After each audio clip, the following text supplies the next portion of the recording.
Hello everyone, in this video let's see how to prepare aloe vera soup. Before we proceed ahead, hello everybody, welcome back to my mini vlog.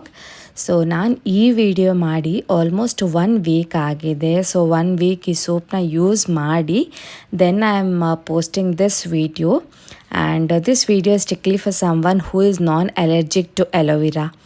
So ಈ soap prepare ಮಾಡೋಕ್ಕೆ ಬೇಕಾಗಿರೋದು soap base and soap mould of any shape, ಯಾವ shape ಬೇಕಾದರೂ ತೊಗೊಳ್ಬೋದು.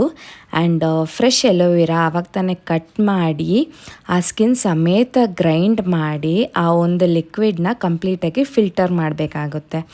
So ಅದನ್ನು filter ಮಾಡಿ ಸೈಡ್ಗೆ ಎತ್ತಿಟ್ಕೊಂಡು ಪ್ಯಾರ್ಲಲ್ಲಿ soap ಬೇಸ್ನ cut ಮಾಡಿ ಆ ಸೋಪ್ನ ಮೆಲ್ಟ್ ಮಾಡಬೇಕು. ಆ್ಯಂಡ್ ಆ ಸೋಪ್ ಕಂಪ್ಲೀಟಾಗಿ ಮೆಲ್ಟ್ ಆದಮೇಲೆ ಅದ್ರ ಜೊತೆಗೆ ನಾವು ಏನು ಫಿಲ್ಟರ್ ಮಾಡಿ ಇಟ್ಟಿರ್ತೀವಲ್ವ ಅದನ್ನು ಕಂಪ್ಲೀಟಾಗಿ ಆ ಮಿಕ್ಸ್ಚರ್ ಜೊತೆಗೆ ಆ್ಯಡ್ ಮಾಡಿ ಆ ಕನ್ಸಿಸ್ಟೆನ್ಸಿಗೆ ಬರೋವರೆಗೂ ಕಂಪ್ಲೀಟಾಗಿ ಸ್ಟಿರ್ ಮಾಡ್ತಾನೇ ಇರಬೇಕು.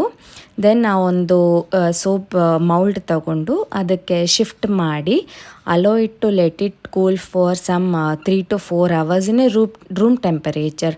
ಸೊ ಫ್ರಿಡ್ಜಲ್ಲಿ ಇಡೋ ಅವಶ್ಯಕತೆ ಇಲ್ಲ. 3 to 4 hours ಆದಮೇಲೆ it will almost come to a solid shape. So ನೀವು ತೊಗೊಂಡು ಯೂಸ್ ಮಾಡ್ಕೊಳ್ಬೋದು.